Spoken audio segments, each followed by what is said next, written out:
Assalamualaikum warahmatullahi wabarakatuh. Salam Om Swastiastu, Namo Buddhaya, dan salam kebajikan. Baik Tribuners, bersama saya Mahyudin, host Tribun Motosetesa program tribunpal.com. Bersama kita siang ini ada tamu dari Kejaksaan Tinggi Sulawesi Tengah. Ada dua bapak di sini. Saya perkenalkan dulu. Pertama ada Pak Laude Abdul Sofyan SHMH. Ya. Beliau kasih penerangan hukum Kejati Sultan. Assalamualaikum Pak. Waalaikumsalam. Bagaimana kabar Pak? Alhamdulillah. Siap. Sehat. Hadir pula Kiai Zulkarnain Arif SH, kasih tindak pidana narkotika dan zat adiktif lainnya Kejati Sulawesi Tengah. Assalamualaikum warahmatullahi wabarakatuh. Waalaikumsalam. Bagaimana kabar Pak? Alhamdulillah baik. Siap. Ini di tengah kesibukan beliau menyempatkan waktu untuk menyapa Tribuners. Tentu saja menjelaskan lewat program Kejati, Jaksa Menyapa dengan tema besar optimalisasi penyelesaian perkara penyalahgunaan narkotika melalui rehabilitasi dengan pendekatan restoratif justice. Sebagian Tribuners mungkin belum terlalu mengenal nih apa sih restoratif justice itu. Baik, langsung saja kita berikan jawaban itu dari Kejaksaan Tinggi tentang restoratif justice dan syaratnya. Ini dari siapa Kak yang mau menjelaskan tentang restoratif justice? Biar saya Silakan, dari Pak Laude. saya dulu barangkali ya. Jadi izin pada kegiatan ini kami memilih tema terkait dengan optimalisasi penyelesaian perkara penyalahgunaan narkotika Siap. melalui rehabilitasi dengan metode pendekatan keadilan restoratif gitu. Tema ini kami anggap penting karena pertama mengingat bahwa secara nasional perkara penyalahgunaan narkotika ini dari sisi kuantitas cukup besar. Data di lapas, penghuni lapas untuk penyalahgunaan narkotika itu lebih dari separuh. Penghuni lapas itu adalah berasal dari perkara penyalahgunaan narkotika. Dan ini fenomena ini ada di setiap kabupaten. Jadi fenomena ini tentu sesuatu yang sangat tidak bisa dipandang remeh karena dengan overkapasitas yang ada di lapas seperti itu tentu mempunyai dampak lain, begitu tuh. Karena pada akhirnya keberadaan penghuni lapas yang begitu membludak itu juga akan menjadi beban negara, begitu. Nah, kita tahu sendiri bahwa penyalahgunaan narkotika ini, perkara penyalahgunaan narkotika ini sebenarnya adalah merupakan satu kejahatan di mana pelakunya juga sekaligus menjadi korban. Nah, gitu. Sekaligus menjadi korban dalam perkara tersebut, gitu. Sehingga melihat fenomena itu, di mana memang restoratif justice itu, keadilan restoratif itu, khususnya dalam perkara narkotika, secara umum peraturan undang-undang kita itu belum dianut, gitu. Nah, tapi melihat fenomena yang kemudian begitu dirasakan bahwa itu dampaknya juga selain memang ya penegakan hukum secara tegas sudah pasti dilakukan, tapi kemudian ternyata ada persoalan yang muncul kembali, muncul di luar penegakan hukum itu, bahwa ini rupanya menimbulkan persoalan ada overkapasitas di lapas, gitu. Nah, dengan melihat karakteristik tindak pidana penyalahgunaan narkotika di mana sebenarnya kejahatan ini adalah kejahatan di mana satu sisi pelaku itu adalah juga menjadi sekaligus sebagai korban. Nah, melihat fenomena itu, kemudian kejaksaan mencari solusi penyelesaian bagaimana menyelesaikan perkara-perkara narkotika ini melalui pendekatan restoratif justice, dan itu dilakukan rehabilitasi. Nah, konkretnya kemudian Kejaksaan menerbitkan pedoman nomor 18 tahun 2021 tentang penyelesaian penanganan perkara tindak pidana penyalahgunaan narkotika melalui rehabilitasi dengan pendekatan keadilan restoratif sebagai pelaksanaan asas dominus litis jaksa. Kurang lebih seperti itu. Siap-siap. Ini dengan adanya aturan ini artinya kita mau negara berusaha melalui Kejaksaan Agung berusaha menekan seminim mungkin kasus-kasus para pelaku dari narkotika ini, Pak ya.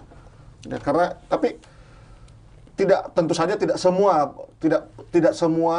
pelaku narkotika, penyalahgunaan narkotika ini mendapat keadilan restoratif justice ini, Pak ya. Iya. Ini bisa dijelaskan juga, Pak, siapa sih yang berhak mendapat keadilan restoratif justice ini. Jangan sampai dengan adanya anggaplah keringanan ini, Pak ya, semua malah meremehkan gitu. Ya, ya, jadi terkait dengan ini, ya, keadilan restoratif justice ini ada kualifikasi yang diberikan kepada itu. Salah satu contoh, mereka bagian dari korban, seperti itu, anak-anak di bawah umur. Siap. Seperti itu, korban yang menggunakan dari di bawah ancaman. Jadi dia menggunakan sabu atas ancaman, seperti itu. Itu menjadi bahan pertimbangan semuanya, seperti itu. Dan kemudian ada kualifikasi terkait dengan barang bukti yang digunakan. Maksud satu kali pakai, seperti itu. Dan dia baru kali memakainya, seperti itu. Kalaupun dia sudah sering kali memakainya, sekalipun pokoknya dia di bawah umur dan sudah sering kali memakai, itu tidak masuk dalam restoratif. Begitu. Itu ada pertimbangan dan ada ketentuan-ketentuan, dan itu sudah diatur dalam surat edaran yang menjadi acuan dan pedoman kita dalam melaksanakan untuk menentukan kualifikasi itu seperti itu. Itu yang menjadi pokok-pokoknya. Seperti itu. Ini kalau kan ada beberapa perkara tuh yang memang kalau dalam dunia media menyebutnya penikmat sabu dan pengedar. Ini kalau dalam kategori pengedar, apakah juga bisa mendapat keadilan seperti ini dengan kualifikasi anggaplah terdesak atau dalam posisi terancam? Ya, terima kasih. Kalau kita bicara masalah pengedar, ya pengedar itu kan sudah jelas-jelas. Orang begitu panselnya salah satu dua orang yang menyimpan menguasai. Ketika dia mengedarkan, otomatis dia menguasai. Dan ketika dia dikatakan pengedar, itu jumlah barang bukti itu bukan kecil. Itu pasti besar, karena dia akan edarkan barang ini. Dan itu tidak masuk dalam kualifikasi yang restoratif justice itu. Seperti itu. Ya. Jadi kalau kualifikasinya, ada beberapa kualifikasi yang disampaikan juga. Salah satunya itu kan, sekalipun itu mungkin nilainya kecil, tapi ini menjadi atensi masyarakat, itu lebih bisa di-RJ, Pak. Seperti itu. Siap. Ya. Kemudian ada warga negara asing, salah satu kualifikasinya ada warga negara asing, seperti itu. Pelakunya banyak warga negara asing, itu tidak bisa dikualifikasi sebagai RJ, seperti itu. Kemudian yang pelakunya publik figur. Siap ya. Ini kayak macam pejabat ya. Macam artis, artis, tokoh masyarakat, itu tidak masuk. Tidak bisa di RJ itu. Atau pejabat-pejabat publik itu tidak masuk dalam kualifikasi yang dapat di RJ. Seperti itu. Jadi memang dalam ketentuan dan surat edaran telah disampaikan kepada kami untuk sebagai pedoman kami dalam melaksanakan tugas itu, memang sudah kualifikasi yang mana yang dapat di RJ, mana yang tidak dapat di RJ. Seperti itu. Ini berbicara tadi sudah dijelaskan tentang dasar hukumnya dengan kualifikasi ini, bisa dijelaskan juga, Pak, ini skema bagi tersangka yang mendapat RJ ini apakah langsung lepas atau masih melalui beberapa tahap ya? Atau ada kayak penahanan dulu cuma sehari dan sebagainya. Jadi terkait dengan ini, sebenarnya pada hakikatnya RJ ini, Pak, bukan semata-mata penghentian daripada penuntutan perkara, tetapi merupakan bagian proses penegakan hukum, ya, yang didasarkan pada paradigma yang korektif, rehabilitatif, dan untuk wujudkan keadilan dan kepastian hukum, seperti itu. Nah, itu namanya. Kemudian terkait wujudnya itu, jadi ada berapa menjadi bahan pertimbangan, ada kualifikasi yang siapa yang bisa dapat dikenakan RJ itu. Seperti itu. Dan pelaksanaan itu harus mengutamakan, dalam RJ itu sebenarnya kita harus mengutamakan pemulihan keadaan yang semula yang sekarang perdamaian antara para pihak-pihak itu seperti itu. Jadi terkait di pihak kita panggil macam dia DRJ, dari saksi-saksi kita panggil, bahkan dari yang melakukan asesmen pun itu kita akan panggil seperti itu. Terkait dengan kelayakan ini dapat dilakukan RJ seperti itu. Itu menjadi bahan pertimbangan semuanya, Pak. Jalan jaksa melakukan RJ. Pak, kalau kami dalam restoratif justice untuk pidana lain, contohnya pencurian, penganiayaan, ini kan ada korban, ada korban, ada pelaku, seperti, ada betul. ini kan ada yang harus ada asas saling memaafkan. Jadi kalau di narkotika sendiri bagaimana? Kalau di narkotika seperti saya jelaskan tadi, itu kan terkait dengan keadaannya seperti ini. Saya ambil contoh ya. Ada beberapa pertimbangan jadi masukan ini. Pertama, ini kan dia tertangkap tangan. Salah satunya itu. Kemudian tersangka mengakui perbuatannya. Ditemukan barang bukti narkotika atau barang bukti yang terkait dengan penggunaan narkotika dia kuasa dimiliki atau dipakai oleh tersangka sendiri. Nah, apabila secara hasil uji laboratorium menyatakan barang bukti tersebut pasti mengandung narkotika. Jadi terkait itu ada kelompok-kelompoknya, Pak. Terbaik kelompok umpamanya penggunaan sabu-sabu itu 1 gram, itu bisa masuk dalam kualifikasinya, Pak. Seperti itu. Ya, ada beberapa kualifikasi kelompok-kelompok heroin 1 gram, itu bisa menjadi bahan pertimbangan seperti itu. Tapi dengan ketentuan seperti apa sampaikan tadi, bukan tokoh masyarakat, dia bukan figur publik, seperti itu. Itu jadi Mari bertambahkan, Pak. Seperti itu. Ya. Jadi restoratif justice itu yang mungkin barangkali secara umum di masyarakat ditahu, barangkali sudah diketahui oleh umum. Selalu kan kita berhadapan di mana ada pelaku dan ada korban. Betul. Nah, gitu kan. Siap. Kalau narkotika ini kan Sendiri. Iya, betul. Tidak ada korban. Tidak ada korban. Dia pelaku, dia juga korban. Iya kan? Betul. Gitu. Dia yang beli, dia yang pakai, dia yang nikmati, dia yang rasakan akibatnya, kan begitu. Siap. Nah, makanya dengan melihat tadi itu latar belakang permasalahan yang saya sudah gambarkan tadi itu, kemudian dibuatlah terobosan melalui pedoman ini, tapi tentu itu tadi seperti yang dijelaskan bahwa tidak seluruh pasal-pasal yang ada di dalam Undang-Undang Tindak Pidana Narkotika itu bisa dilakukan RJ. Itu hanya terkait dengan pasal atau delik penyalahguna narkotika. Atau biasa dikenal biasa kenal itu pasal 127 Undang-Undang Narkotika. Nah, pasal 127 itu terkait dengan penyalahguna narkotika. Apakah dalam posisi dia sebagai penyalahguna narkotika atau korban penyalahguna narkotika atau pecandu narkotika. Jadi ada 3 kualifikasi penyalahguna itu dalam undang narkotika. Ketiga kualifikasi inilah yang bisa dimungkinkan untuk dilakukan restoratif justice. Tentu banyak ada persyaratan-persyaratan teknisnya yang lain yang harus dipenuhi untuk kemudian bisa dinilai bahwa perkara pelaku ini misalnya ini bisa dilakukan atau bisa memenuhi syarat untuk dilakukan langkah penyelesaian perkara melalui pendekatan restoratif justice ini. Jadi konkretnya Tribuners adalah ya seperti disampaikan juga oleh Pak Keyu bahwasanya tertangkap menggunakan, Pak ya. Kalau membawa berbeda ini berarti membawa, menyimpan bisa jadi. Ya, jadi ada syarat-syarat misalnya tadi itu baik itu pelaku maupun terkait dengan jumlah barang bukti. Jumlah barang bukti. Ya, kalau sekilo ya. Kalau sekilo itu bukan penyalahguna. Iya, betul. Salah satu syaratnya itu kan tersangka ditangkap tangan atau tanpa barang bukti atau dengan barang bukti dengan narkotika yang tidak melebihi pemakaian 1 hari. Pemakaian 1 hari itu diatur dalam surat edaran Mahkamah Agung. Pengertiannya. Surat edaran Mahkamah Agung nomor 4 tahun 2010. Kalau sabu itu 1 gram. Misalnya ekstasi 2,4 gram. Atau 8 butir. Ada batasan-batasan. Heroin, kokain itu 1,8 gram. ganja 5 gram, gitu tuh.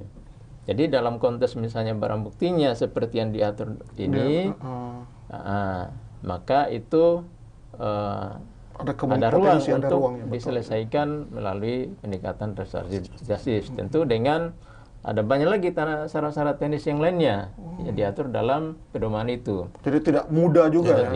Ada banyak pertimbangan negara. Banyak syarat yang misalnya saya tambahkan ya. Apa syaratnya Pak? Pertama, tersangka positif menggunakan narkotika. Kemudian syarat tadi barang bukti. Ada juga syarat bahwa dia tidak terlibat dalam jaringan peredaran narkotika, gitu. Dia merupakan pengguna akhir, gitu. Jadi apa maksudnya pengguna akhir? Pengguna akhir itu ya dia pengguna, artinya bukan terlibat dalam. Begitu. Tidak dibagi lagi. Ya. Gitu. Itu. Kemudian ada hasil asesmen, asesmen terpadu, yang kemudian itu menentukan bahwa tersangka itu atau pelaku itu dia kualifikasinya apa, gitu. Apakah pecandu, penyalahguna, atau korban penyalahguna narkotika. 3 kriteria tadi itu. Ya, betul. Kemudian tersangka belum pernah menjalani rehabilitasi sebelumnya. Misalnya begini, tersangka ini sebenarnya sudah pernah direhabilitasi, kemudian ditangkap lagi. Berarti kan ada pengulangan tindak pidana di situ. Pengulangan tindak pidana itu tidak memenuhi syarat kalau ini. Tapi itu ada pengecualiannya. Dalam konteks dia kualifikasinya sebagai pecandu atau korban penyalahguna, maka syarat tadi rehabilitasi itu tidak menjadi persoalan. Artinya tetap masih bisa ya, dilakukan pendekatan RJ itu. Itu syaratnya.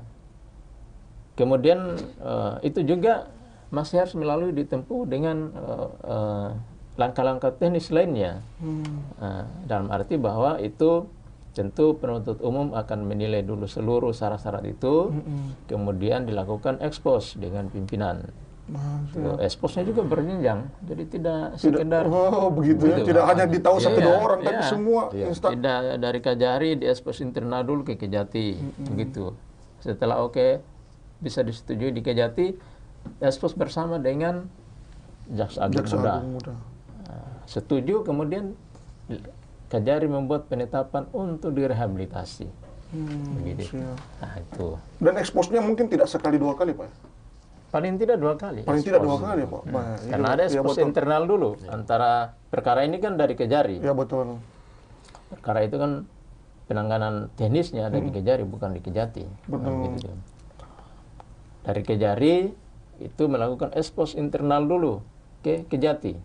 Setelah Kejati mengusulkan usulan itu meneruskan usulannya ke Kejagung. Lalu kemudian diekspos bersama-sama dengan Jaksa Agung Muda. Biasanya diwakili oleh direktur. Gitu. Semua sepakat RJ bisa dilakukan rehab. Kemudian Kajari membuat penetapan untuk dilakukan rehabilitasi kepada yang bersangkutan. Itu pun juga harus ada pernyataan dari pelaku dan keluarganya bahwa yang bersangkutan bersedia menjalani rehabilitasi melalui proses hukum itu. Kemudian keluarga atau walinya juga menyatakan bahwa menjamin yang bersangkutan pelaku ini akan menjalani rehabilitasi. Gitu. Jadi ada juga persetujuan keluarga. Ada persetujuan keluarga. Karena kenapa seperti itu? Rehabilitasi ini kan begini. Dia akan ditempatkan di balai rehabilitasi misalnya. Pembiayaan selama berada di balai rehabilitasi itu bukan menjadi tanggungan negara, tapi menjadi tanggungan pihak keluarga. Ya, betul. Begitu. Makanya perlu pernyataan dari keluarga itu. Siapnya juga tribunal harus tahu nih bahwasanya walaupun sudah dapat keadilan restoratif justice tapi sepanjang rehabilitasi tidak ditanggung oleh negara. Iya. Karena sampai sekarang negara belum menyiapkan anggaran tentang rehabilitasi untuk pelaku untuk pelaku dalam penyalahgunaan. perkara ini, begitu. Baik. Siap. Singkatnya begitu. Siap. Tadi sempat disebut bahwasanya ini ada asesmen untuk tersangka yang akan melalui proses pendekatan restoratif justice ini. Bisa jelaskan ini siapa saja yang di asesmen atau yang dijangkau oleh teman-teman penyidik dalam hal pengajuan proses restoratif justice ini?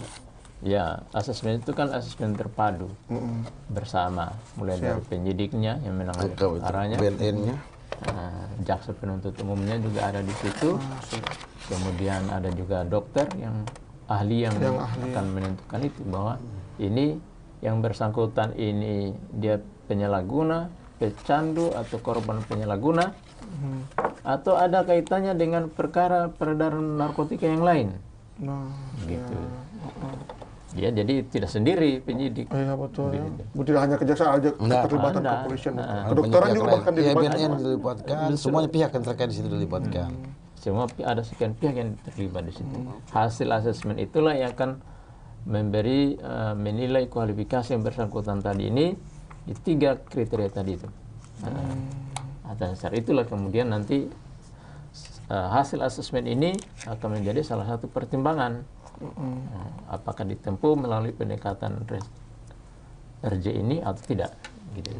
Nah, ini kalau seumpamanya tersangka direhabilitasi, Pak, ini kira-kira apakah masa rehabilitasinya itu sama dengan masa hukumannya, Pak? Seumpamanya ya dia mestinya dijatuhi hukuman 3 tahun, 2 tahun.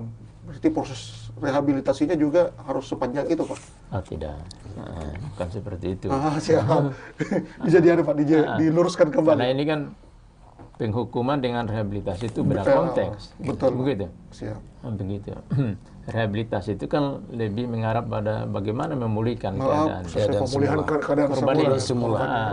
Gitu. Jadi mulai dari asesmen itu kan sudah ada penilaian-penilaian, termasuk pada saat penetapan rehabilitasi yang dikeluarkan oleh Majelis Kepala Kejaksaan Negeri itu juga bisa langsung menentukan di situ berapa bulan dia rehabilitasi, gitu.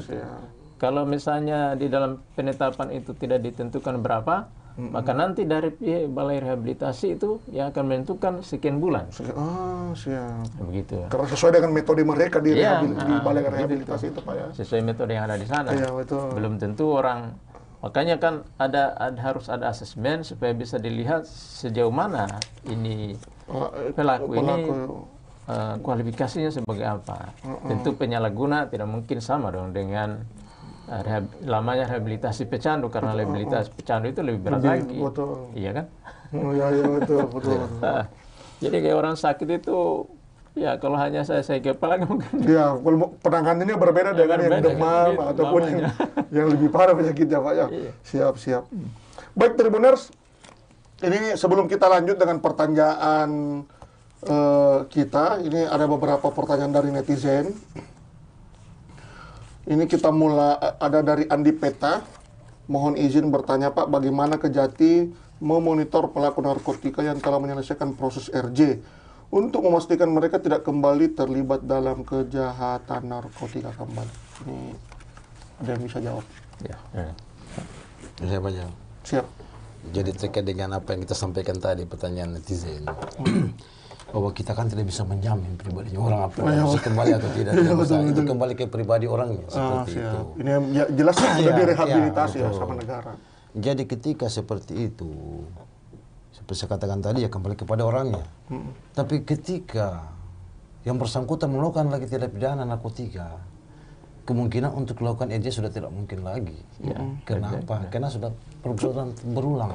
Berarti sudah disampaikan tadi bahwasannya kalau sudah berulang kali kan sudah tidak dapat kemudian lagi. Berarti sudah tidak ada efek jerah yang dilakukan. Berarti apa yang dilakukan ketika direhabilitasi itu sudah tidak bisa lagi dia memperbaiki dirinya untuk bagaimana tidak ketergantungan oleh narkotika seperti itu.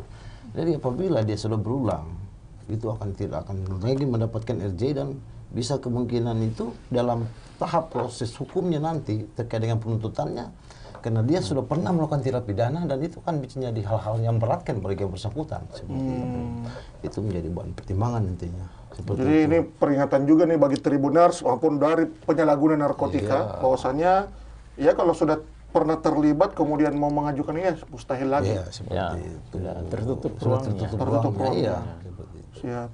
Ini ada dari Rafa, izin Pak, apakah pendekatan RJ dalam perkara narkotika bisa diterapkan pada kasus anak atau remaja yang terlibat penyalahgunaan narkotika? Ini sudah dijelaskan tadi Sudah Pak ya, dijelaskan, iya. bahwasanya anak ini mencakup, menjangkau anak di bawah Iya, umur iya. maupun anak yang di bawah Tapi tekanan. ada kategori-kategori di situ kan. Oh, ada juga kategori ada anak-anak, kriterianya betul kan ya. di bawah tekanan. Umur 38 tahun tidak masuk kategori anak Pak. Ada kriteria di situ. Iya, Seperti kalau anak itu.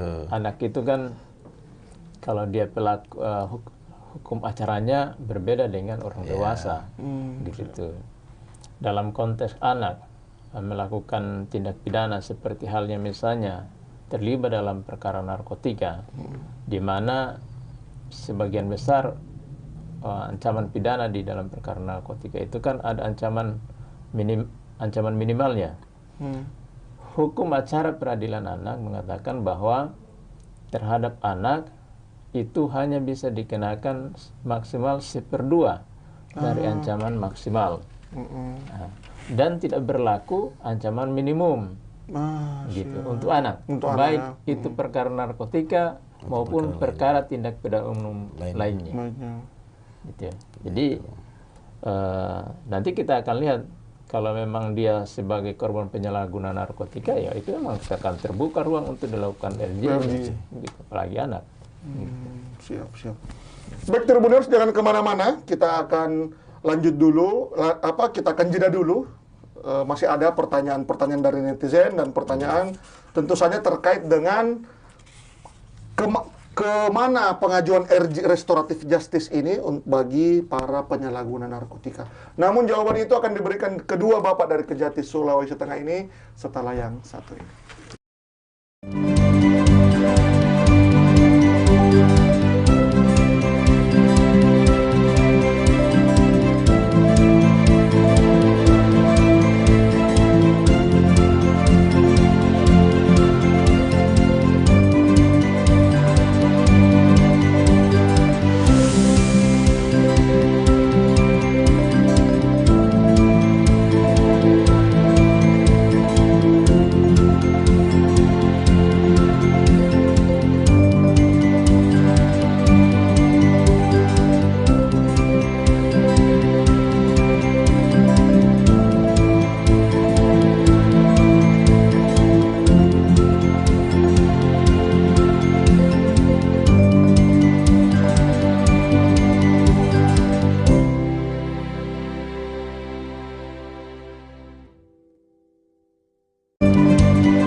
Assalamualaikum warahmatullahi wabarakatuh. Salam Om Swastiastu, Namo Buddhaya, dan salam kebajikan. Masih bersama saya Mahyudin, host Tribun Motosetesa program tribunpol.com, dan bersama Kejaksaan Tinggi Sulawesi Tengah ada Pak Laudi Abdul Sofyan SHMH selaku Kasih Penerangan Hukum Kejati Sulteng, dan Pak Keyu Zulkarnain Arif SH Kasih Tindak Pidana Narkotika dan Zat Adiktif lainnya Kejati Sulawesi Tengah. Tadi keduanya sudah menjelaskan berbagai terkait dengan rehabilitasi, penyelesaian perkara penyalahgunaan narkotika melalui rehabilitasi dengan pendekatan keadilan restoratif justice. Tentu saja melalui syarat dan harus memiliki kriteria yang yang telah diatur oleh undang-undang. Namun dari semua penjelasan itu, kedua Bapak ini belum menjelaskan bagaimana sih pengajuan restoratif justice untuk tersangka penyalahguna narkotika. Ini bisa dijelaskan dari Pak Kiyo atau Pak Lodi, silakan. Ya, jadi pengajuan itu kan, pengajuan restoratif justice itu kan dalam konteks penanganan perkara melalui proses hukum, gitu. Jadi mengajukan sesuatu pengajuan RJ itu tentu bermulai dari proses hukum yang ada, yang diatur dalam pedoman ini. Dalam arti bahwa ada perkaranya, ada perkaranya yang tentu itu dimulai dari proses penyidikan, apakah penyidik kepolisian atau penyidik BNN, khususnya terkait dengan perkara narkotika. Dari hasil penyidikan itu, ada hasil penyidikan dibentuk dalam satu berkas perkara, kemudian dibawa ke penuntut umum melakukan penelitian berkas perkara. Lalu dalam penelitian itu kemudian akan dinilai apakah perkara misalnya penyalahgunaan narkotika ini bisa memenuhi syarat-syarat sebagaimana yang diatur dalam pedoman ini. Mulai dari syarat barang buktinya, mulai dari syarat tadi itu subjek hukumnya, pelakunya, begitu tuh. Dan syarat-syarat lainnya, apakah sudah merupakan pengulangan tindak pidana misalnya, itu. Semua nanti akan dilakukan penelitian dan dilengkapi seluruh persyaratan-persyaratan yang harus dipersyaratkan dalam pedoman ini. Kemudian kalau semua itu sudah sempurna, berkas perkaranya dianggap sudah lengkap syarat formal dan syarat formilnya, penyidik kemudian akan melakukan tahap 2, itu penyerahan tersangka dan barang bukti. Pada posisi itulah, pada tahapan penuntut umum menerima pelimpahan tersangka dan barang bukti dari penyidik itu, kemudian akan membuat pendapat apakah perkara ini akan diusulkan untuk dilakukan penyelesaian perkara melalui pendekatan restoratif justice, gitu tuh. Jadi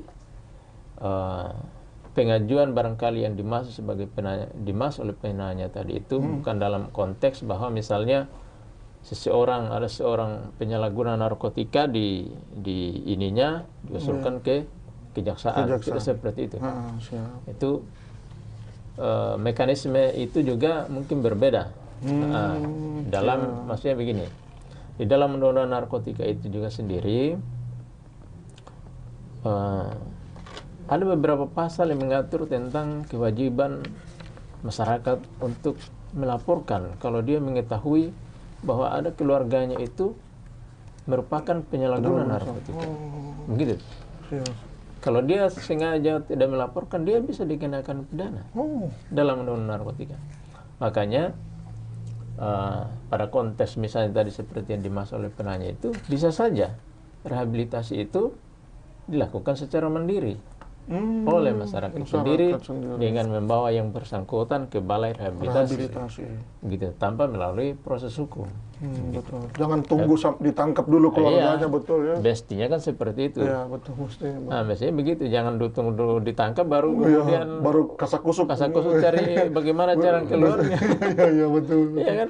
Mestinya kalau dia tahu ada saudara, keluarga, sepupu, dia segera bawa ke balai rehabilitasi. Karena kalau dia dengan sengaja menyembunyikan penyalahguna narkotika atau penyalahguna narkotika itu, dia bisa dikenakan pidana. Pidana. Gitu. Dalam undang-undang narkotika diatur seperti itu.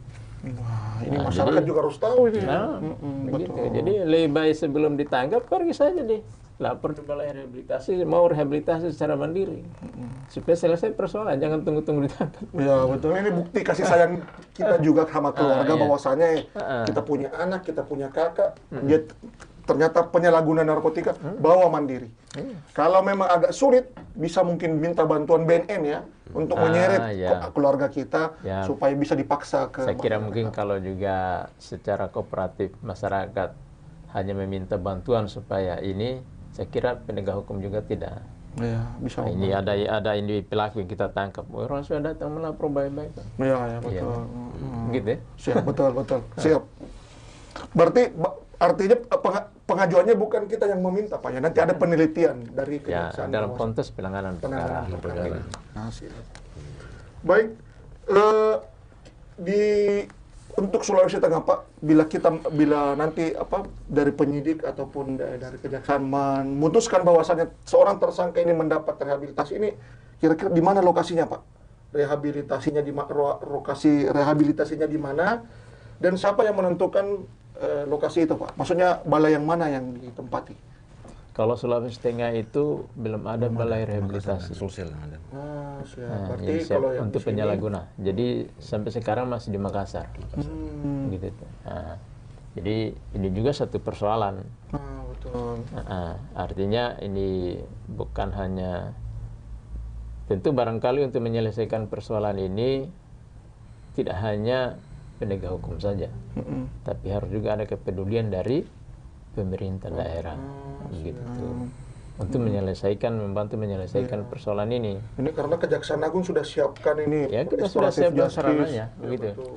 Tapi untuk rehabilitasi itu kan harus dibawa karena belum ada di sini, ya harus dibawa ke Makassar. Kasihan juga keluarga-keluarga tersangka. Ya, jadi persoalan biaya lagi. Biaya lagi, betul. Gitu. Tapi kalau ada di sini, misalnya pemerintah bisa menyiapkan, mungkin bisa lebih efektif. Gitu. Ini apa sanksi, Pak, bagi tersangka yang menerima rehabilitasi melalui pendekatan restoratif justice kemudian ingkar dari ketetapan proses dari rehabilitasi itu dari Pak Kewa atau Iya. Terkait dengan apa yang disampaikan netizen itu. Jadi seperti apa yang saya katakan tadi. Ketika dia RJ kemudian mengulangi lagi, konsekuensi hukumannya itu kan ada, Pak.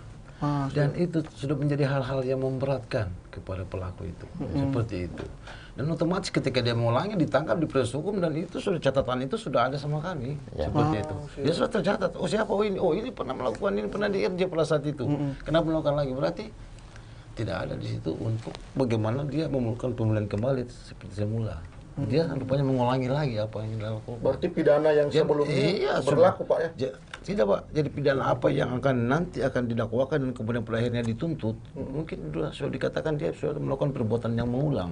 Jadi menjadi sudah hal-hal yang memberatkan kepada yang bersangkutan, kepada orang ini seperti itu. Dan mengharapkan RJ lagi sudah tertutup lah pintu untuk itu, seperti itu. Saya tambahkan Pak Sofian. Mungkin tadi yang dimaksud itu kan pada saat barangkali dalam proses rehabilitasi kemudian melanggar ketentuan rehabilitasi itu, artinya masih dalam ruang rehabilitasi itu. Di dalam pedoman itu juga, pedoman ini sudah diatur juga dalam hal misalnya seorang pelaku penyalahguna narkotika yang kemudian sudah dilakukan atau ditempuh penyelesaian perkaranya melalui rehabilitasi. Dengan pendekatan RJ ini ditetapkan berapa lama, misalnya dia di 5 bulan misalnya direhabilitasi, dibawa ke balai rehabilitasi, 2,5 bulan dia keluar Pergi beli. dari balai rehabilitasi. Tidak mau lagi misalnya. Iya, betul. Begitu. Misalnya seperti itu. Maka di sini sebenarnya dalam konteks dia ditetapkan itu, kewajiban penuntut umum itu belum selesai. Nah, Gitu tuh. Artinya penuntut umum punya kewajiban untuk melakukan pengawasan pelaksanaan daripada rehabilitasi itu. Sehingga kalau pelaku kemudian melanggar ketentuan-ketentuan dalam proses rehabilitasi, maka ada langkah yang akan dilakukan oleh penuntut umum. Pertama adalah memberikan peringatan tertulis kepada pelaku. Begitu. Kalau peringatan tertulis itu kemudian juga tidak diindahkan oleh pelaku, maka penuntut umum akan melakukan penuntutan terhadap perkara yang bersangkutan. Gitu. Jadi rehabilitasinya ini dicabut, dilakukan penuntutan terhadap perkaranya tadi ini. oh, perkara sebelumnya diungkit Iya, kembali. perkara yang sedang dijalani, yang berproses tadi ini, gitu. Dilakukan penuntutan, bisa dilakukan upaya paksa, ditangkap atau ditahan, Siap. begitu itu. Jadi karena dia melanggar tadi itu ketentuan selama proses rehab itu, maka langkah itu tadi diberi peringatan tertulis. Kalau juga dia tidak indahkan, maka penuntut umum akan mengambil langkah menuntut kembali perkaranya tadi ini. Itu. Siap. Dilakukan upaya paksa, ditangkap atau ditahan. Jadi berlakulah hukum acara, perkaranya dibawa ke pengadilan. Kembali. Siap. Awalnya mau direhab, tapi akhirnya Dan mungkin masuk juga tadi Pak, masuk bahwasannya dia akan perbuatan mengulang, seumpamanya dia keluar ternyata pergi beli. itu akan menjadi faktor yang akan memberatkan dia dalam proses penuntutan. Demikian juga sebaliknya, bahwa dalam konteks pelaku memenuhi seluruh atau mematuhi seluruh syarat-syarat rehabilitasi yang sudah ditetapkan itu dalam proses RJ ini, dia selesai jalani. Dia selesai jalani semua. Kalau sudah selesai, maka tidak ada lagi kewenangan penuntut umum untuk menuntut perkaranya tadi ini. Kecuali dia melakukan perbuatan mengulang. Gitu ya. Seperti itu. Jadi itu tadi, bahwa bukan berarti setelah perkaranya atau pelakunya dilakukan rehabilitasi selesai tugas jaksa. Tidak seperti itu. Tetap dalam pengawasan. Tetap dalam pengawasan sampai selesai. Siap. Kalau ditetapkan 5 bulan rehab, selama 5 bulan itu diawasi. Pengawasan jaksa. Begitu. Nah, gitu. Siap. Ya. Kita lanjut ke pertanyaan netizen. Masih ada dari Fitri Khairunisa, Restoratif Justice. Apakah ini ada jadi restoratif justice ini apakah malah jadi peluang untuk penjahat melakukan perbuatannya kembali? Sudah masuk penjara karena RJ, coba lagi, begitu terus Pak. Maksudnya dia tetap kembali mengulang-ulang. Iya, jadi begini. Peluang untuk mengulang itu kan sesuatu yang tidak bisa diukur. Gitu. Orang bisa saja ulang. Tapi maksud daripada RJ ini dilakukan rehabilitasi itu kan bagaimana kemudian memulihkan keadaan pelaku ini, dan diharapkan bahwa dalam proses rehabilitasi juga itu yang bersangkutan ini menyadari bahwa apa yang dilakukannya itu sesuatu yang salah.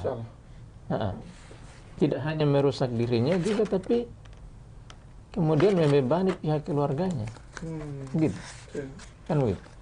Kita harapkan dari situ bahwa kemudian ternyata setelah menjalani rehabilitasi bergaul lagi dengan lingkungan yang salah, terpengaruh lagi. Nah, itu kan tidak mungkin kita hanya sampai di situ kita akan melakukan pengawasan yang lebih jauh ya, karena akan kembali lagi kepada pribadi masing-masing, gitu ya. Jadi pada hakikatnya kalau di restoratif justice ini, apakah ada efek jerahnya, Pak? Maksudnya apakah apa efek jerah yang diberikan dari rehabilitasi melalui pendekatan restoratif justice ini? Ya tentu sasarannya juga kan salah satunya bahwa yang bersangkutan ada efek jerah, supaya tidak mengulangi tindak pidana. Nah, di proses rehabilitasi itu kan banyak hal yang dilalui. Dilalui betul ya. Gitu tuh. Banyak hal yang dilalui. Tidak hanya barangkali di rehab itu hanya masalah kesehatannya, tapi juga masalah psikisnya, kejiwaannya. Itu banyak di dalam proses. Sehingga sasarannya juga yang bersangkutan bahwa itu bisa menimbulkan efek jerah, yang bersangkutan menyadari bahwa tidak akan melakukan lagi tindak pidana, gitu. Tapi kan itu tadi kembali lagi, kalau kembali setelah selesai rehab kembali ke lingkungan yang salah, ya biasa juga terpengaruh lagi. Siap. Kembali kepada pribadi. Masih dari Fitri, restoratif justice ini apakah sudah terlihat? Oh nih, dari Ariel Ajril, izin Pak, saya ada teman yang bagus untuk ikut restoratif justice ini. Kalau seperti saya yang bukan keluarganya membantu, apakah bisa? Tapi karena sebenarnya takut dengan hukumannya, Pak, jadi sembunyi-sembunyi. Ini tadi sudah dijelaskan bahwa saya pengajuan restoratif justice ini bukan dari teman-teman Tribuners, tapi berdasarkan penelitian dari penyidik. Ada proses penanganan perkara. Kalaupun ada memang Tribuners kenal penyalahguna, itu bisa dilaporkan bisa diajak untuk bawa ke rehabilitasi. Kalau agak sulit bisa minta tolong kepada aparat. Seperti itu. Ada kesadaran sih. Ada kesadaran sendiri, Pak, ya, siap. Dari Septa, izin bertanya apakah ada program rehabilitasi yang diwajibkan bagi pelaku narkotika yang menjalani proses RG? Oh, tidak ada, Pak. Tidak ada tempat khusus. Bahwasanya harus di Balai Makassar, atau harus memang di Makassar? Iya, ada balainya. Tempat lembaga rehabilitasi itu ada khusus. Dan itu baru ada di Makassar. Dan itu hanya ada di Makassar. Berarti bukan contohnya bisa dititip di rumah sakit jiwa, enggak, Pak, ya? Tidak. Sampai dengan hari ini masih Makassar. Ya, belum ada. Karena metode untuk rehabilitasi ini harus ada metodenya ya. Jadi kalau ditaruh di rumah sakit rumah sakit umum seperti biasa atau di tempat tertentu ya. Ada metodenya. Berarti tidak boleh juga di rumah, Pak, ya? Ya kalau di rumah. Rehab itu kan ada dua, rehabilitasi medis dengan rehabilitasi sosial. Rehabilitasi sosial itu ya memang di bawah Kementerian Sosial atau Dinas Sosial, atau juga masyarakat, tapi yang sudah barangkali punya lisensi atau sertifikasi dari Kementerian Sosial, begitu. Jadi memang kalau teman-teman yang bergerak di bidang rehabilitasi memang harus ada pelatihan sertifikasi sehingga mereka bisa melakukan membuat rehab mandiri. Ada tempatnya khusus. Baik, sebelum Tribuners, masih banyak yang ingin kita bahas terkait dengan rehabilitasi dengan pendekatan restoratif justice ini. Namun kedua Bapak dari Kejaksaan Tinggi, Pak Kiyo dan Pak Lodi, harus kembali beraktivitas di jam kerja. Namun sebelum kita berpisah dengan Pak Kiyo dan maupun dengan Pak Sofyan, alangkah baiknya kita dengar nih pesan dan saran keduanya terkait dengan kejahatan penyalahgunaan narkotika di Sulawesi Tengah. Kita mulai dari Pak Kiyo, silakan. Ya, terima kasih.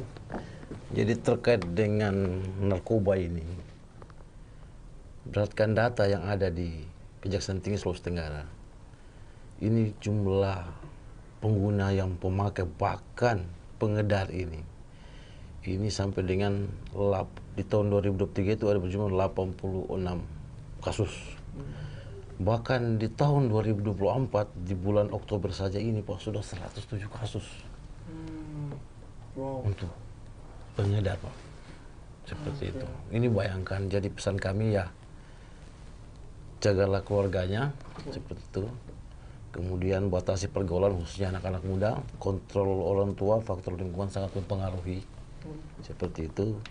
Kemudian jangan pernah sekali-kali untuk mencoba narkotika karena dampaknya akan berbahaya bagi kesehatan kita, kesehatan kita akan berdampak bagi keluarga kita, bagi seluruh keluarga, dan dampaknya itu bukan saja satu hari berdampaknya, Pak. Itu bahkan ketika kita sudah diproses hukum, dampaknya itu otomatis keluarga juga menderita. Makanya untuk itu kami menghimbau agar hindarilah narkoba sedini mungkin, seperti itu. Siap. Pak Sofyan. Bisa ditambahkan. Ya, saya lain juga bahwa kalau lihat data perkara memang Sulawesi Tengah itu pernah berada di urutan keempat Betul. nasional Nasional. penyalahguna narkotika. Tentu angka itu bukan angka main-main. Angka itu termasuk yang tegas. Tentu penegak hukum akan melakukan penindakan yang tegas.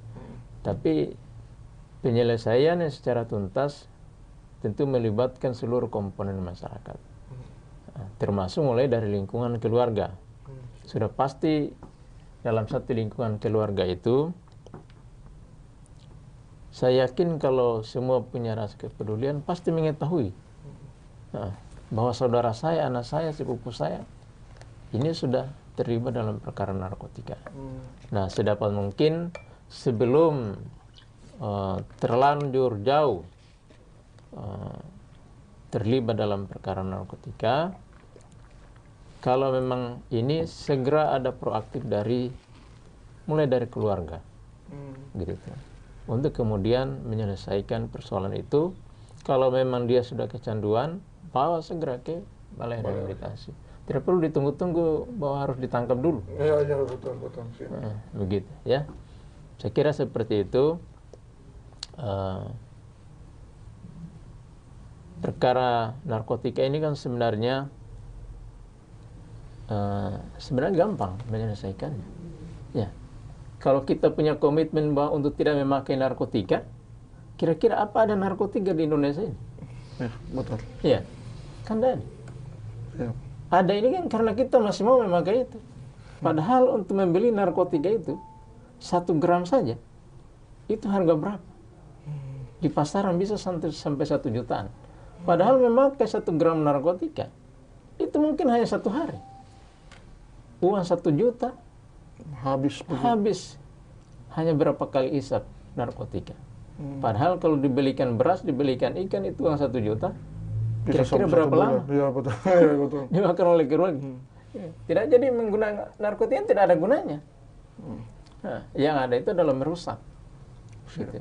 Sudah pasti merusak kesehatan, dan bahayanya lagi narkotika ini sekali pakai, efeknya pasti akan menimbulkan untuk kemudian memakai lagi. Nah, itu persoalan besar. Nah, sehingga itu barangkali peran dari keluarga itu sangat besar untuk menyelesaikan persoalan ini. Saya kira seperti itu. Siap. Baik, Tribuners, sekian dari kami. Terima kasih atas waktunya Pak Sofyan, terima kasih atas waktunya Pak Kiyu. Tribuners, seperti yang disampaikan oleh kedua Bapak tadi, bahwasanya mari jaga keluarga kita dari penyalahgunaan narkotika, lindungi generasi-generasi kita dari kejahatan maupun agar tidak menjadi korban dari kejahatan penyalahgunaan narkotika. Sekian dari kami. Wassalamualaikum warahmatullahi wabarakatuh. Salam Om Swastiastu, Namo Buddhaya, dan salam kebajikan. Salam. Download Tribun X sekarang. Menghadirkan lokal menjadi Indonesia.